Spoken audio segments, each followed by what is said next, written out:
Bom dia, Silmar César Miller. Muito bom dia, meu caro Otávio. Bom dia aos nossos amigos do Terra Viva. Bom, depois comentamos outros assuntos, mas para não deixar passar batido, porque eu vi que você já estava sorrindo aí, eu estou aqui com uma pergunta. Eu quero saber quem vendeu tanta bola para a instituição que faz acordos sociais lá de Itaipu. E tem uma lista lá, eu estava lendo de manhã cedo, são centenas de novos acordos feitos, e tem mais bola lá do que criança para usar. Ou seja, mudam as moscas, mas Aham. nada muda. E o COAF está lá investigando. A advogada, que é mulher do desembargador, que recebeu uma bolada preta lá para defender ou para atuar em algum caso, num caso específico de um investigado da Polícia Federal. Ou seja, mudam as moscas.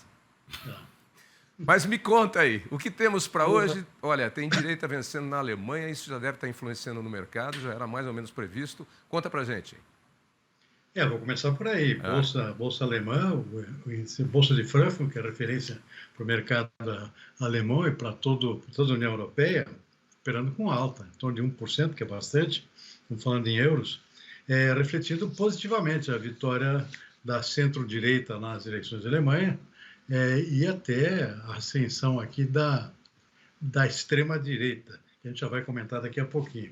O fato é que o mercado, de certa forma, recebeu bem a mudança de governo, que estava fraco realmente. O governo anterior, dos sociais-democratas, não vinha entregando aquilo que se esperava, um governo fraco, pouco apoio, e isso, então a mudança, a simples mudança, foi bem recebida pelo mercado, em geral, não só na Alemanha, na Europa toda, mas no mundo todo até, sem contar o lado político da coisa. Donald Trump, é claro, comemorando aqui mais um aliado da direita aí agora na maior economia da Europa e a terceira maior economia do mundo.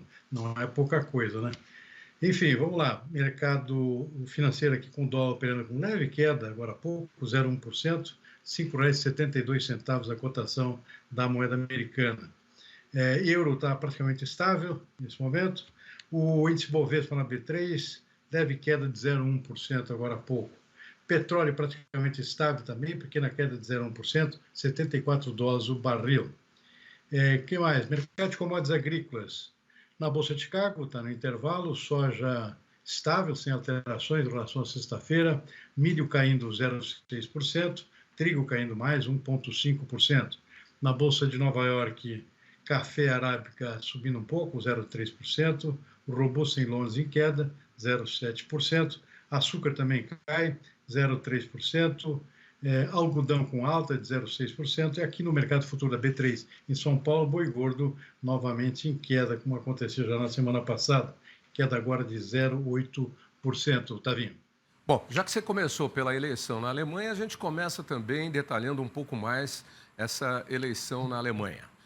O partido de centro-direita, não é direita, é extrema-direita, hein, gente? É centro-direita. União Democrata Cristã venceu as eleições parlamentares da Alemanha neste domingo. A União Europeia cobrou rapidez do país nas negociações para a definição do novo governo na maior economia do continente. Com quase 30% dos votos, o bloco conservador saiu vitorioso na eleição alemã, deixando o partido de extrema-direita, AfD, em segundo lugar, com 20,8% dos votos. O CDU assumirá o posto no lugar do partido SPD, de centro-esquerda, que nesta eleição ocupou o posto de terceiro lugar, com 16,4% dos votos. O presidente dos Estados Unidos, Donald Trump, se posicionou nas redes sociais, descreveu a vitória do partido como um grande dia para a Alemanha. Mas, embora a votação tenha começado e terminado no fim de semana, a eleição não chegou ao fim. Isso porque a aliança de partidos com mais apoio conquistou menos de 30% dos votos, ou seja, não tem maioria no parlamento. E é o Congresso que decide quem será o chefe do governo, chamado de chanceler, no país. O principal cotado para assumir o cargo é Friedrich Merz, o líder da aliança. Agora, ele precisa conversar com outros partidos para conquistar o maior número de cadeiras no parlamento. Esse equilíbrio incerto movimentou o mercado nesta semana, com uma leve alta nos índices europeus.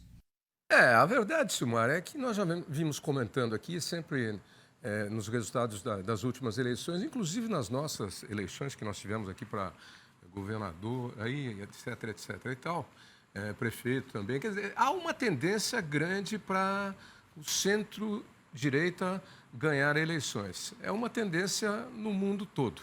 E também é o que apareceu aqui no Brasil nas últimas eleições.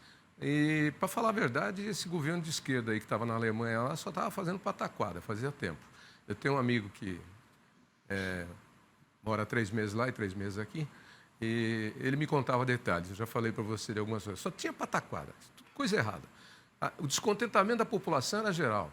A Merkel também, enfim, o descontentamento acabou gerando isso aí que já é uma ola, né? Uma onda hoje. Principalmente a preocupação com a economia alemã, que andava meio cambaleante, né? Por conta, inclusive, da guerra da Rússia lá com a Ucrânia. A Alemanha tomou posição em favor da Ucrânia, a Rússia cortou o fornecimento de gás, que foi um problema seríssimo para a economia alemã, que ficou muito dependente do gás russo, movimentar suas indústrias. Depois que Angela Merkel acabou com boa parte das usinas atômicas, usinas nucleares na Alemanha, que era a grande fonte de energia da economia alemã. Então, isso causou uma dependência muito grande desse gás russo. Com o corte do fornecimento, em função da guerra da Ucrânia, a economia alemã começou a dar para trás. E está precisando de reformas também, ou seja, está perdendo espaço também para a economia chinesa, China produzindo carros de grande categoria e muito mais baratos que os carros alemães, que são líderes em tecnologia mundial, sempre foram, né? É um grande orgulho da indústria alemã, são os automóveis de altíssima tecnologia, só que o preço não competitivo, né? Começa a perder espaço para os carros mais baratos produzidos na China. E isso fez com que a economia alemã realmente começasse a dar para trás especialmente nos últimos 2 ou 3 anos, né? Então estava na hora de mudança de governo, o governo estava muito fraco, já tinha havido perdas de alguns ministros que saíram, e foi uma virada lá que já era mais ou menos esperada. Centro-direita assumindo a liderança, e o que chamou a atenção, um grande crescimento da extrema-direita, né? A maior votação da história até agora, desde a Segunda Guerra Mundial. É bom notar também que a extrema-esquerda também cresceu nas eleições. É um fato curioso, ou seja, os dois extremos cresceram na eleição. Chamou a atenção o crescimento da extrema-direita. Então, agora o desafio é formar um novo governo, possivelmente vai ser com os próprios perdedores principais da eleição, não tem muita alternativa para centro-direita lá, a não ser se aliar com o Partido Social Democrata alemão, esse que saiu em 3º lugar nas eleições, para evitar a aliança com a extrema-direita, é o que ninguém quer, né? E menos com a extrema-esquerda ainda, já que é um governo de centro-direita. Então, as alternativas que sobram é isso aí, uma composição com os social-democratas e também com o Partido Verde alemão, né? Que também pode fazer uma boa diferença lá na maioria no parlamento. Está mais ou menos equilibrado entre os dois lados, então tem condições de apoiar o novo governo. Então essa é a tendência. A expectativa é que antes da Páscoa aí já se tenha um novo governo na Alemanha, bem mais rapidamente do que aconteceu nas últimas eleições. Não tivemos meses que demoraram para a formação do governo, já que depende muita articulação no parlamento, já que é um governo parlamentarista. Então está aí, a Alemanha aqui virando a página, e claro, direita no mundo inteiro festejando, o próprio Donald Trump aqui cumprimentando o novo governo, não é de extrema-direita, mas é conservador, assim como o Trump. E enquanto isso, em Brasília, tivemos muitas reuniões aí no fim de semana, muita preocupação com perda de popularidade, com falta de credibilidade do governo. Há uma preocupação geral lá, foram muitas reuniões aí na semana passada e também no fim de semana. Eu acho que esse resultado aí da Alemanha, eu acho que ainda vai promover mais alguns encontros lá em Brasília para discutir uma série de coisas que andam acontecendo nesse Brasil. E voltando aos bancos de faculdade, quando estudávamos, né,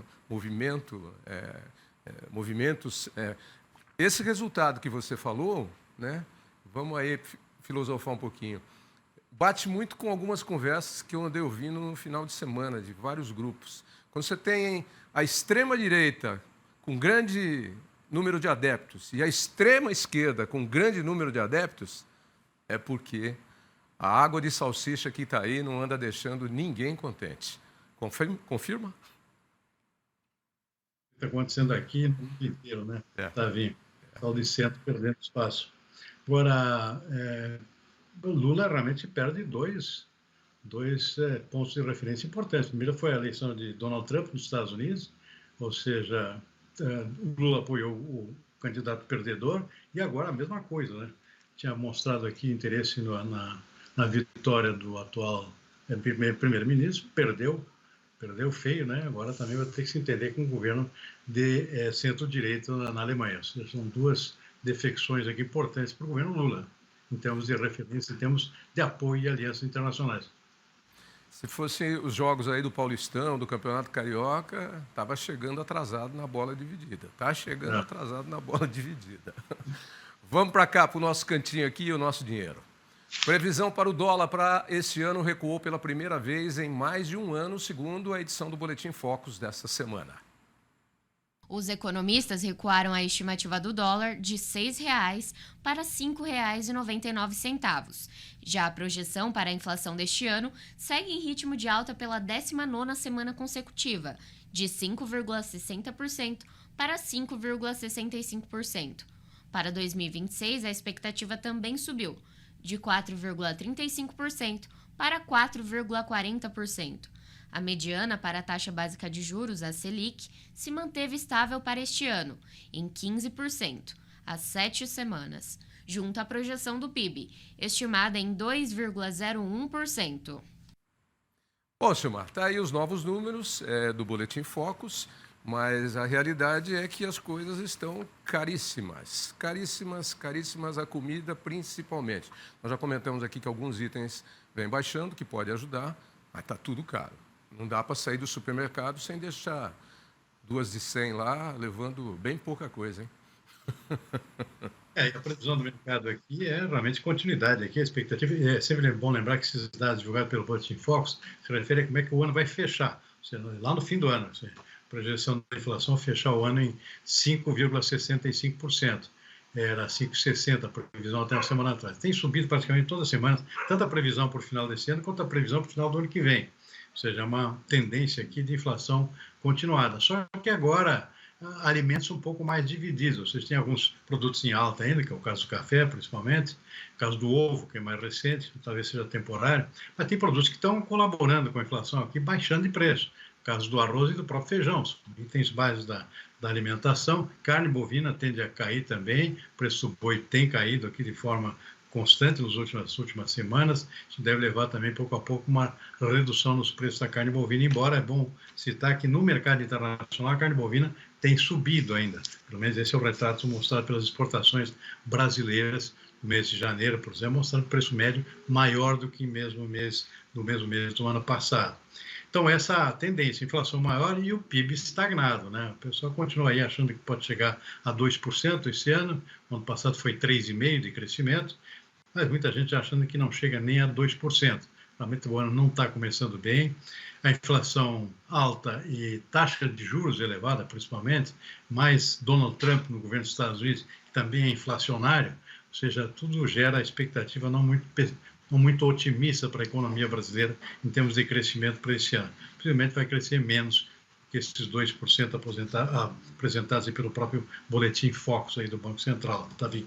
E o que a tendência aponta que já é ruim para o governo ainda colabora fazendo mais pataquada. A mais recente foi a do Plano Safra, né? Na última quinta-feira, anunciando a suspensão do dia do Plano Safra, que não tinha dinheiro. Foi um corre para cá, corre para lá. Eu estou até sem as laudas na mão aqui, porque eu vou imitar aqui. Sabe quando você joga batata quente na mão de alguém e fica assim? Lá em Brasília o negócio estava assim. Ninguém sabia o que fazia. O que fazia? Batata quente... Não é minha, não, Haddad. Não. O ministro da Agricultura. Não, para com isso, não é nada disso. Não. Enfim, no final do dia, na sexta-feira, depois da suspensão dos novos financiamentos do Plano Safra, o governo viu que o negócio não pegou bem. Não pegou mesmo. E chacoalhou o mercado. E aí decidiu liberar um crédito extra emergencial de 4 bilhões de reais por medida provisória.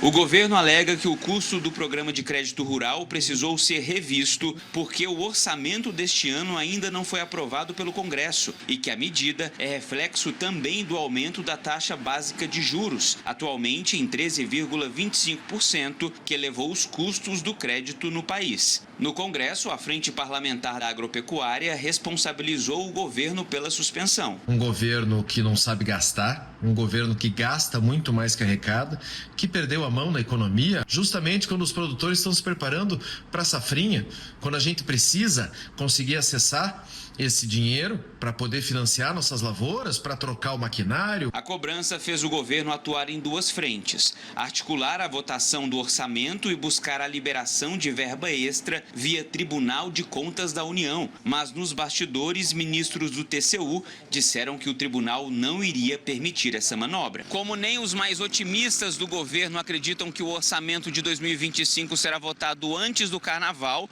o ministro da Fazenda anunciou a publicação de uma medida provisória autorizando o crédito extraordinário de 4 bilhões de reais. O temor aqui no Palácio do Planalto é que, caso essa suspensão se estenda muito, o preço dos alimentos suba ainda mais. Como tem linhas de crédito que os bancos reportaram que estão sendo contratadas nesse momento, o presidente Lula disse, olha, não há tempo a perder, vamos tomar uma medida emergencial para não haver solução de continuidade.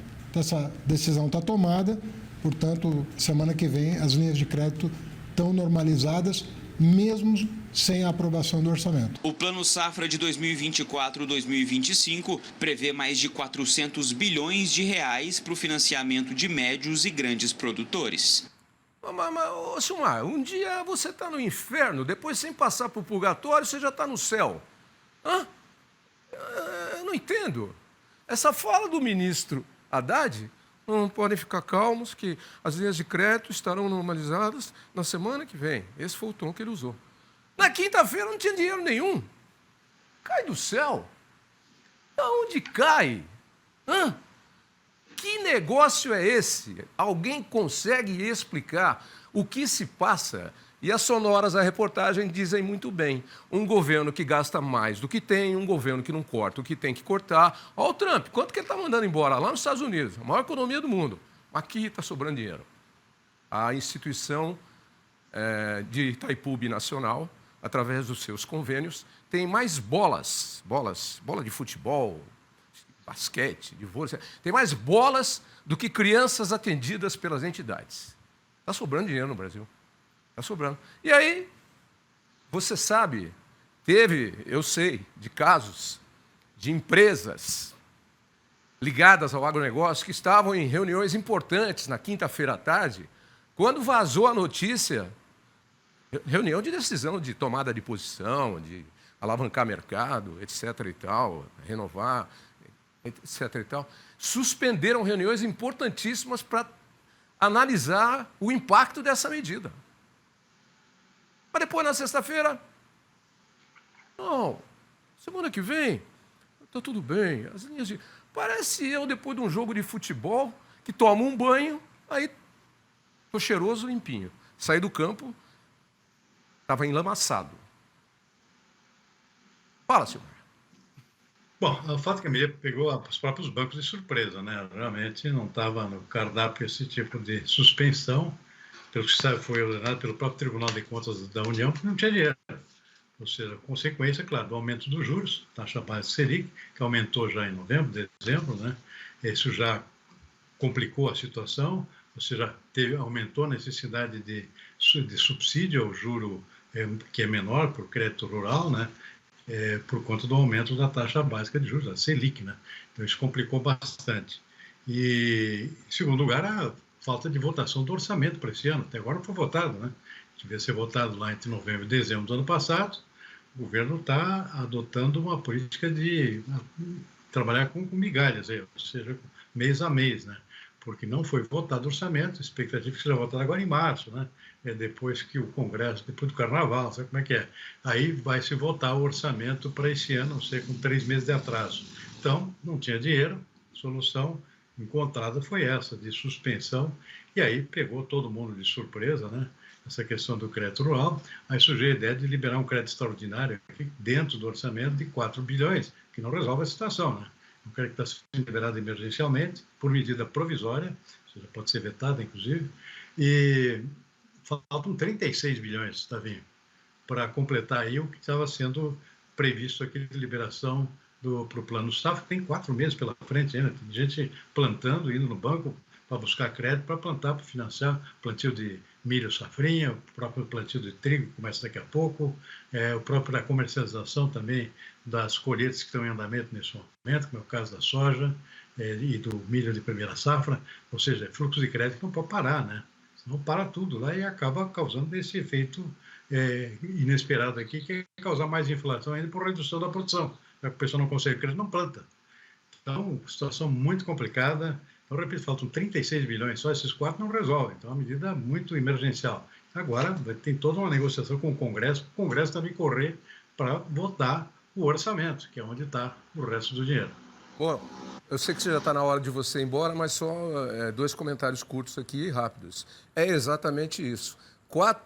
O dinheiro 4 aí não refresca nada porque falta o dinheiro 36. É como você fazer uma festa de aniversário, né? Convidar 1000 pessoas e só ter dinheiro para comprar 1 litro de uísque. Vai ser uma briga, hein? E outra coisa, queridos telespectadores, não é desinteresse dos nossos parlamentares a não votação, não é preguiça e não é desinteresse. Quando você tem um movimento como esse que não vota o orçamento, é porque existe dentro das casas um descontentamento com o que está acontecendo. Não é preguiça de deputado, e senador e político. Há um descontentamento com medidas que estão sendo tomadas e, por isso, birra. Não vou votar. Não vou. Sabe criança teimosa? Não voto. Mais ou menos isso também. Tchau, Silmar. Tchau. Boa tarde, até amanhã também. Semana para você que está só começando.